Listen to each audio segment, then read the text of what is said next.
Hey guys. So how are you today? I'm well, I'm fine, and yeah, I'm glad to to do this today again. So today, okay, I love creating content that is relatable. And for those who read my articles, you know that I most of them are from a personal experience point of view. So today I want us to talk about how to deal with painful experiences, how to deal with those traumatizing experiences, how to deal with those frustrating experiences, how to deal with loss, and most precisely, I want us to talk about how to deal with death. At one point, all of us have lost a very close person, someone that really mattered to us, someone that we cannot easily forget. Maybe we have lost a parent, we have lost a grandparent, we have lost an uncle, we have lost an aunt, we have lost a sibling, we have lost a child, we have lost a husband or a boyfriend. In my instance, I have lost so many close people. I have lost an aunt. My dad had only one sister, so my only aunt died when I was in Form 3, and that was so painful for me. My uncle, the brother to my dad, also died. Then I was a bit younger and I couldn't process death. I wasn't able, I at that age, I did understand death so much. Yeah. I have also lost all my uncles from my mom's side. Yeah. And of course, it was painful. I've also, my mom had two sisters. So one of them, my mom had, yeah, before this one sister died, there were three. So now there are only two of them existing right now in her family, my mom and her sister, her elder sister. Yeah, so apart from this, I've also lost a very close person, someone I shared with most of my moments, joyful moments, painful moments, my first love. Yeah, it was so painful for me, it was so traumatizing for me. But through writing, I was able to deal with that particular loss at that particular time. Yeah, so let me talk about a little bit of my relationship with Joe, which was so beautiful. Of course, we had our ups and downs, but Joe was a very beautiful soul. I'm not saying this because he's no longer here, but he was a beautiful soul. He was a very good person to be with. Yeah, he could not stay mad at you for long, and he could not allow you to stay mad at him for long. He was just that peaceful person, somebody who valued relationships. So Joe and I knew each other from primary school. I remember towards the end of my primary school, I changed schools and I went to stay with my cousin, the daughter to my uncle, and that meant changing schools.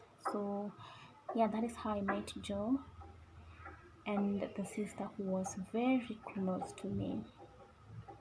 In primary school, we never had that relationship, the boy girl relationship, because I didn't know what that was. I didn't understand how girls and boys would have relationships. Yeah, so he tried to give me a letter from underneath the desk, but I could not take it because I didn't understand that. Yeah, but I wish I had taken it and read the broken English and the JLO dedication that was in there. Yeah, but it is what it is. I didn't read it.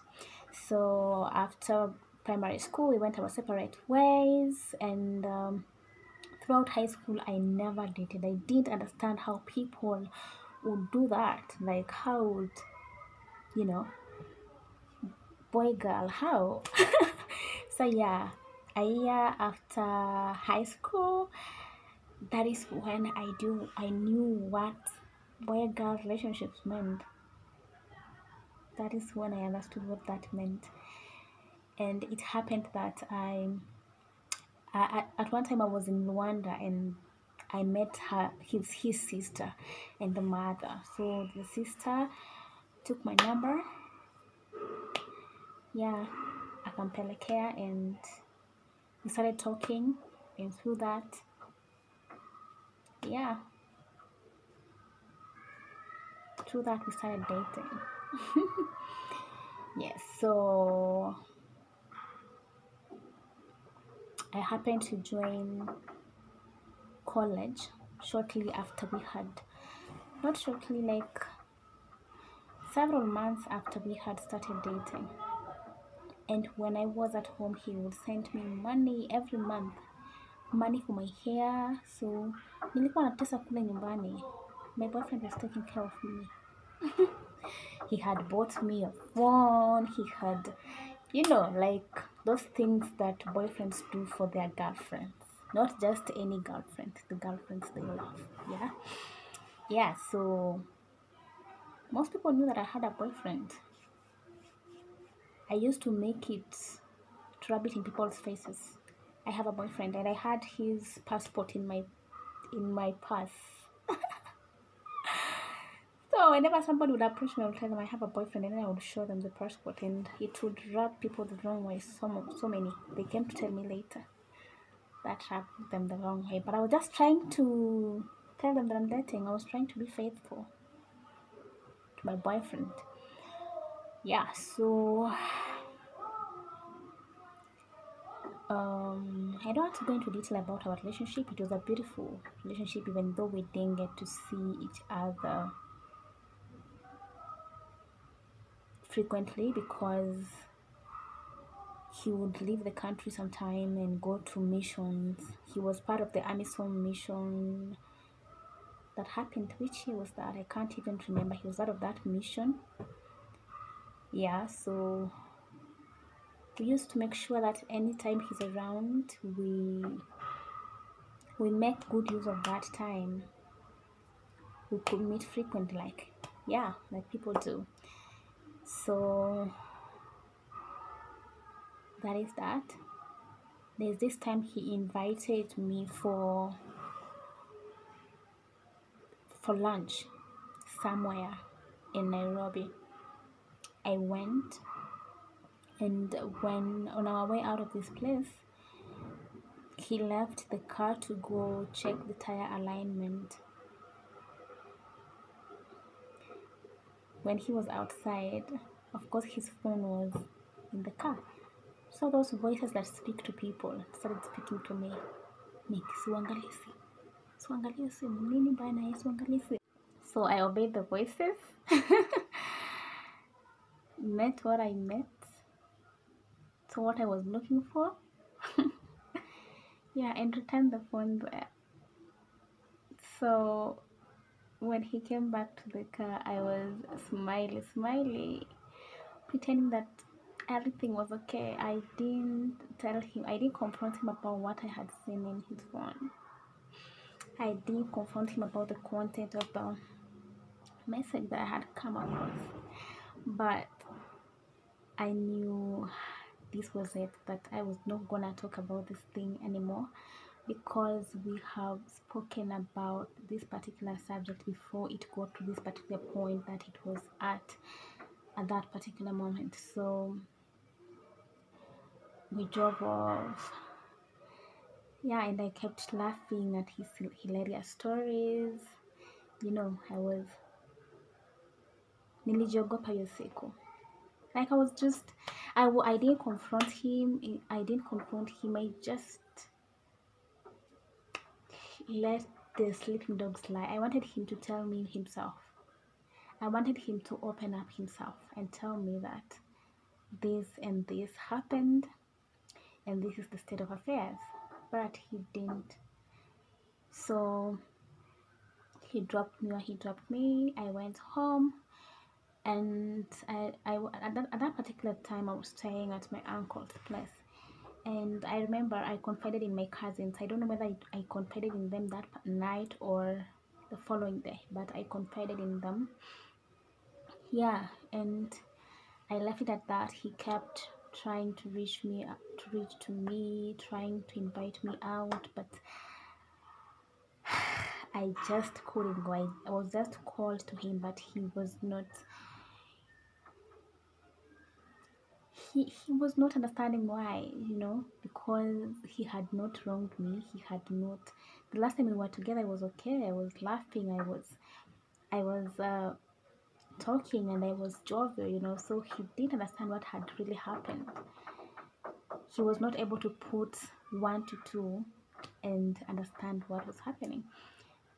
So there's a time he even saw me in town, and he called me to ask me where I was, and I lied to him that I was at um, University of Nairobi. That is where we used to practice for our handball. I used to play handball then. So there's a time he saw me, and he was like, he called me, and I picked, and he asked me, Niku kwapi? And I was like, okay, Niko University of Nairobi. He was like, Miki sio wewe naona hapo ukipita na long ya red. I didn't go back. Nilipatikana, yes, but I didn't go back to see him. I was not ready to meet him. So there's this day I agreed to meet him, and we met at Steers. We talked about we talked. I'm jovial. I'm not like showing any signs. When we are together, I'm just okay, but tukiachana, So when he was saying me off, I asked him, when were you planning to tell me this and this and this? He was like, what? How did you find out? Who told you? I was like, no, nobody told me. I saw it in your phone. And he was like, I knew I would tell you. I was like, why? So at that point, he knew, wow, this is why she's behaving like this. And he tried to reach out to tell me what happened. This and this happened. It was not my intention, but I just took them as excuses. And so there's this time I was in the house, and yeah, I was really thinking about our time together. I remember he had bought me these very nice shoes, and when I went to his home in Eldoret, the time we were walking and I slid, I almost fell, and he carried me before I could hit the ground. So that moment, those are the beautiful moments. And I sat myself down, and I wrote the good and the bad. And as I was writing, the good was so many, the bad were this particular thing that was making me avoid him. So I decided to talk to him. I just said hi, and he was like, sasa umefanya poa, like I really wanted to, I was really in need of somebody to help me with this and this and this, and I'm hoping you'll help me with it. Yeah, so I helped him. Of course, I still loved him. Yeah, so when he came back, he was preparing to go to Somalia again. So when he came to Nairobi, we met, and apparently I had not done what he had asked me to do the way he wanted me to do it. So yeah, I had disappointed him in a way, but it was not my fault. We didn't understand each other on phone on that particular issue. So when we met again on the last Sunday that he was supposed to be in Kenya, and then they leave that week, we really talked. We had a lengthy talk, and we talked about our issues. So yeah, I forgave him. I remember we left that place even walking hand in hand up to his stage, and when I hugged him, I felt weird. I felt like, wow, maybe this is the last time. I felt weird. You know that feeling you feel like you just feel like something has been taken from you, you know. That is how I felt. And then a month after us making things right, I learned that he is no more. Yeah, it was so difficult for me, considering we had conversations on phone. Like, we used to talk every night, every day, and we had even spoken about our life when he came back. Yeah, he was planning to go for a vacation in the UK at the uncle's place, and then he comes back, and then we talk about us, how we are going to start staying together as husband and wife. Yeah, and then he died. Yeah, so I remember I cried for 2 consecutive days. I went, I buried him, stayed there for like 2 days, came back to Nairobi, and I think a day after coming back, I started writing the story. Our story. I named the story "Letter to My Fallen Hero." And as I wrote that story, I was freeing myself because I could write, stop at some point, cry, continue writing. I wrote that story for I think about 2 weeks because it was a long story. Yeah, but I had to cut something short. Yeah. So after writing that story, I learned that is one way of dealing with that a pain like loss. Yeah, that is one way of dealing with that kind of pain, grief. When you have to find a way of dealing with it. If it's talking to people, if it's getting into activities, if it's getting into a gym, if it's getting into theater and starting exploring your talents, you know, if it's writing scripts, if it's just writing about your experiences, find a way that will make you express yourself, express how you feel, because that is very important in healing. One other thing I learned from this incident: if you really love somebody and you really care for them, in the event you have grievances or you have issues, find ways to sort them. Don't push them, don't keep pushing them, don't stay sulking at people you love, people you care about. You know, if you don't care about somebody, let them go, you know. But if you care for someone, if you really love this person, don't allow a week to go by, a day to go by, or yeah, even a fortnight. You know, don't allow it to stay for long before you sort your issues, because nobody knows the duration of their stay on this earth. We are all visitors here. You'll be with somebody today, and you will see on social media they are gone. You'll talk to somebody today on phone, and you'll hear that they slept and they didn't wake up. You will see somebody tomorrow, but you'll not be able to see them. You'll see them today, tomorrow they're not here. So remember, when you forgive, you're freeing yourself.